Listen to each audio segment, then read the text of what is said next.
pumping, pumping parallel, and one leg pumping. These are introductory exercises, and we perform 5 to 10 repetitions. The goal of the exercise is to strengthen the muscles around the knees, to develop the powerhouse, and to improve leg alignment. These are good exercise choices for students who may be a little weaker and lacking strength, students who need to increase stamina in their powerhouse, students who need to improve leg alignment, or who sit a lot. It may also be a good choice of an exercise for a student who struggles to stabilize their spine during leg movements. Performed on the high chair, we do this exercise with 2 top springs. The exercise setup is to have your student sit on the high chair, placing their feet on the pedal. They'll wiggle all the way back into the backboard so that the back of the sacrum and the spine are lengthened along the backboard. The arms wrap around the poles and make fists. The arms shouldn't be gripping the poles, but rather hugging inward to help stimulate the powerhouse. The balls of the feet are on the pedal with all 5 toes wrapped around the pedal edge, similar in the reformer. And the hips, the knees, and the ankles are all held firmly together. The initiation of this exercise comes from the seat. The gross movement pattern is to perch out of your seat and to press the pedal down, keeping the pelvis and the spine along the backboard. The student will only press the pedal down as far as they can keep their spine and pelvis on the backboard, so every student's endpoint is going to be a little different. On the return, they pull the pedal up from their powerhouse, lifting the pedal as high as they can, again, making sure to keep the inner thighs together to get to that top point. We perform 10 to 20 repetitions of pumping. The only thing moving are the hips. The rest of the body remains completely still. Precision points include keeping the weight evenly balanced on both sits bones and through both balls of the feet, so the legs pump together as a unit. The inner thighs, ankles, and big toe joints stay glued together the entire time. Make sure that the student lifts up, keeping their heels slightly elevated so they don't smash them against the edge of the chair. Common errors are tipping the pelvis off the backboard when they press the pedal down and letting it come underneath them on the way up.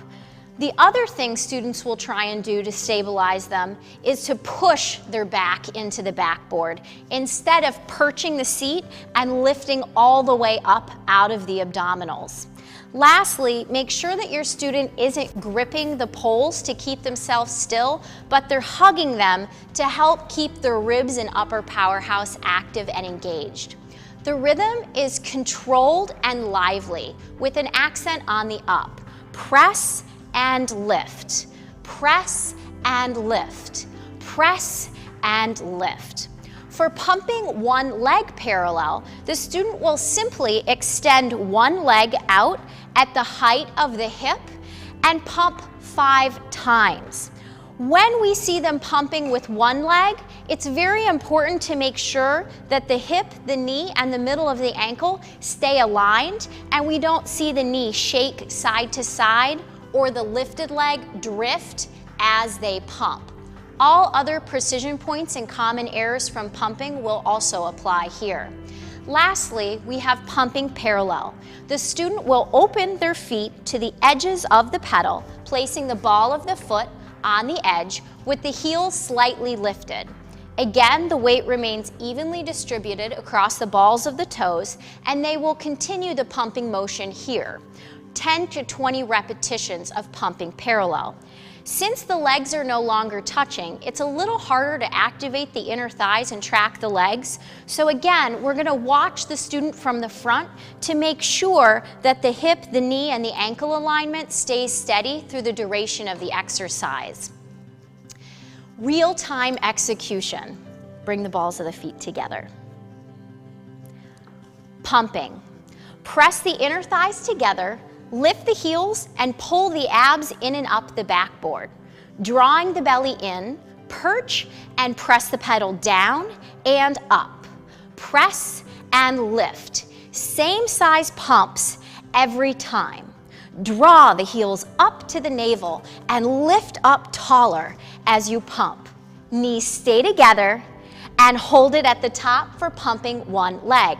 Extend your leg out, lifting the inner thigh up to the ceiling, and continue pumping for 5. Knee stays over the ankle, inner thigh stays engaged, and hold it at the top. Change legs. Extend the left leg out, reaching the heel from the powerhouse and pulling the hip back into the socket. As you pump for 4, 3, keep the inner thighs active, and 1. Hold at the top for pumping parallel. Take your legs out to the edge of the chair, heels lifted, weight into your big toe joints, and press. 10 more to go, Jamie. Lift the waist, strong and tall. Press through the big toe joints so the knees stay active and forward, and hold it right here. It's important when introducing this exercise that you start by spotting your student by placing your foot on the pedal, so that if they are out of control, your foot is here to assist with the pumping action. Once they're confident and in control, a good moving into touch would be to have your hand to the inside of their legs or to place a pillow between their knees so they have something to press into there. You can also give a moving into touch at the head so that they use their abdominals and their perch to sit up taller, lengthening up the backboard. When they perform pumping one leg parallel, you may need to assist your student with a stabilizing touch to help support their leg in this position until they're strong enough to hold it up on their own. Signs of readiness. This is an introductory exercise, so it's a good place to start and introduce students to the chair. Once your students are comfortable with footwork on the reformer, they're ready to progress to pumping and pumping parallel. For building blocks, you'd introduce pumping first before progressing into pumping parallel and one leg pump. Your student may need a slightly lighter spring setting if it's too heavy for them, so you can reduce the spring to one top and one bottom.